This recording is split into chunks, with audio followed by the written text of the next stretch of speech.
کہ چلو بھیڑ لگی ہے، میں ذرا بھیڑ میں دیکھوں تو کیا ہو رہا ہے۔ جیسے ہی وہ جوان بھیڑ کی طرف گیا تو کیا دیکھا، ایک شمع روشن ہے، ایک شمع روشن ہے اور ارد گرد پروانے منڈلا رہے ہیں، پروانوں کا ہجوم ہے۔ اللہ اکبر۔ اس جوان نے، چھوٹی سی عمر تھی، جوانی کی شروعات تھی، اس جوان نے جیسے ہی حسن دیکھا کہنے لگا کوئی اتنا بھی خوبصورت ہو سکتا ہے، کوئی اتنا بھی حسن والا ہو سکتا ہے، کوئی اتنا بھی جمال والا ہو سکتا ہے۔ اگر 14ویں صدی کی زبان میں اس خوبصورتی کو بیان کریں تو کہہ دوں سرتابہ قدم ہے، سلطان زمن پھول، لب پھول، دہن پھول، زکن پھول، بدن پھول، واللہ جو مل جائے میرے گل کا پسینہ، مانگے نہ کبھی عطر نہ پھر چاہے دلہن پھول، دندان و لب و زلف و رخ شاہ کے فدائی، اے در عدن لال یمن مشک ختن پھول، دل اپنا بھی شیدائی ہے اس ناخن پاکا، اتنا بھی مہ نو پہ نہ اے چرخ کہن پھول، کیا بات رضا اس چمنستان کرن کی، زہرا ہے کلی جس میں حسین اور حسن پھول، کوئی اتنا بھی خوبصورت ہو سکتا ہے۔ حضرت جامی کہتے ہیں، علامہ جامی کہتے ہیں، جہاں روشن است از جمال محمد، جہاں روشن است از جمال محمد، دلم زندہ شد از وصال محمد، دلم زندہ شد از وصال محمد۔ اور کہتے ہیں بصدق و صفا گشت بیچارہ جامی، بصدق و صفا گشت بیچارہ جامی، بصدق و صفا گشت بیچارہ جامی، غلام غلامان آل محمد۔ جامی کہتے ہیں آیات قرآن اب رویت، تفسیر قرآن گے سویت، روئے تو قرآن ماں ایمات ہوئی ایمات ہوئی۔ اور اللہ اکبر، حضرت امیر خسرو نے کہا تھا نمی دانم سے منزل بود شب جائے کہ من بودم، بہر سرخ سے بسمل بود شب جائے کہ من بودم، پری پیکر نگارے سر و قد لالا رخسارے، سراپا آفت دل بود شب جائے کہ من بودم۔ اور اللہ حضرت حسان ابن ثابت نے کہا تھا وَأَحْسَى مِن قلم ترقت عینی وَأَجْمَلَ مِن قلم تلید النساء خلقت مبرعا من کل عیب کأنک قد خلقت کما تشاء۔ اللہ اکبر۔ دیکھنے والا دیکھ کر کہتا ہے کوئی اتنا بھی خوبصورت ہو سکتا ہے، یہ کون ہے؟ لوگوں بتاؤ یہ کون ہے؟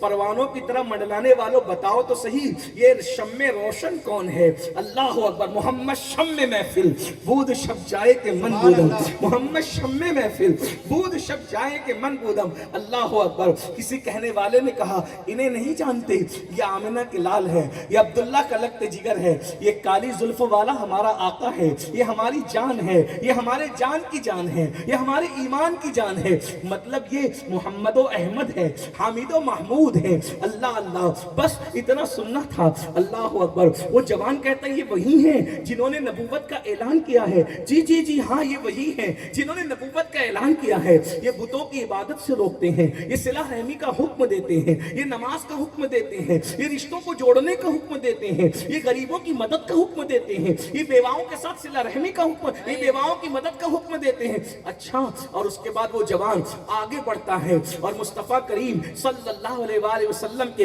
ریشم سے بھی زیادہ نرم اور مشک بھی سے زیادہ مشکبار ہاتھوں میں ہاتھ دے کر کلمہ پڑھتا ہے اور کلمہ پڑھ کے مومن بنتا ہے۔ اور پھر وہ جوان ایمان قبول کرنے کے بعد جب اپنے گھر کی طرف لوٹتا ہے تو گھر والوں کو پہلے سے جا کر کوئی چغلی کر دیتا ہے، دیکھو دیکھو تمہارا بچہ جو ہے وہ مرتد ہو گیا ہے، محمد کے ہاتھ پر وہ جو ہے کلمہ پڑھ کے معاذ اللہ مرتد ہو گیا ہے۔ جیسے ہی اس جوان کا نام تاریخ میں عبداللہ بتایا جاتا ہے، میں اس تاریخ کے واقعے کو اپنے الفاظ کے جامع میں پیش کر رہا ہوں۔ اس جوان کا نام عبداللہ بتایا جاتا ہے۔ عبداللہ کے گھر پہ عبداللہ کے پہنچنے سے پہلے کوئی چگل خور چگلی کرتا ہے اور چگلی کرنے کے بعد کہتا ہے تمہارا بیٹا معاذ اللہ مرتد ہو گیا۔ جب عبداللہ کے گھر پہ بات پہنچی، عبداللہ کے گھر بات پہلے پہنچی، عبداللہ بعد میں پہنچے۔ عبداللہ پہنچتے ہیں، ان کا چچا نے پرورش کی تھی، باپ کا انتقال ہو گیا تھا، بیوہ ماں چچا کے جو ہے وہ مرہون رہنے منت تھی،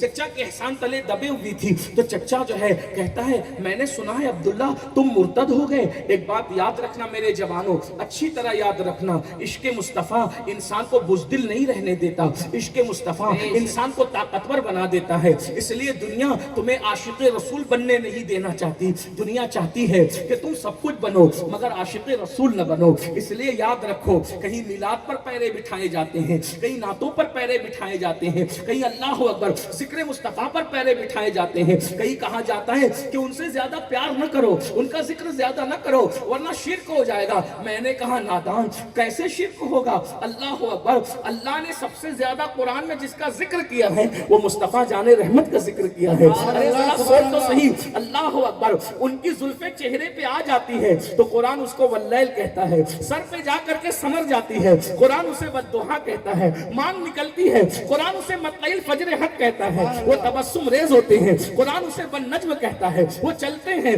قرآن لا اقسم بہذا البلد کہتا ہے. حتیٰ کہ اگر وہ جلال میں آ کر کے کسی کو کنکر مار دے تو قرآن اس کو بھی بیان کرتا ہے, وما رمیتا اذ رمیتا ولکن اللہ رمی. وہ کمبل اوڑھ لیتے ہیں قرآن یا ایھا المدثر کہتا ہے, وہ چہرے پہ چادر ڈال لیتے ہیں قرآن یا ایھا المزمل کہتا ہے. اللہ اکبر, ان کے سفر کو قرآن سبحان الذی اسری کہتا ہے, جانے کو سبحان الذی اسری کہتا ہے, آنے کو ما ضل صاحبکم وما غوی کہتا ہے, ان کی نگاہوں کو ما زاغ البصر کہتا ہے. ان کی ادائیں تو دیکھو, ان کی اداؤں پہ قرآن آتا ہے, آغاز سے اخیر تک قرآن نعت مصطفیٰ محبوب کے بیان کا کیسا انوکھا ڈھنگ ہے. اللہ اکبر, اس لیے دنیا تمہیں عاشق رسول بننے نہیں دینا چاہتی, دنیا چاہتی ہے کہ تم دنیا کے گناہوں کے اندر مبتلا رہو, عشق رسول نہ کر سکو. اس لیے کہ دنیا جانتی ہے جس دن تم عاشق رسول بنو گے اس دن خطیبوں کو